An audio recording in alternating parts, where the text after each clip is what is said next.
Surendranagar LCB પોલીસે સાયલાના નડાળા ગામેથી દેશી દારૂની જ ભઠ્ઠી ઝડપી પાડી.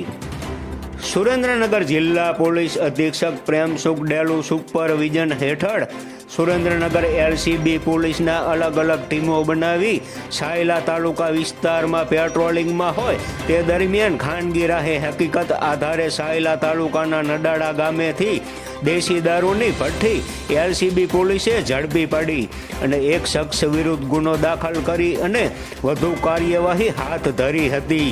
જેમાં જાણવા મળતી માહિતી અનુસાર એલસીબી પોલીસે નડાળા ગામેથી દેશી દારૂની ભઠ્ઠીની રેડ દરમિયાન 880 લીટર દેશી દારૂ બનાવવાનો આથો 3200 લીટર મળી કુલ 2,56,000નો મુદ્દામાલ જપ્ત કરવામાં આવ્યો હતો.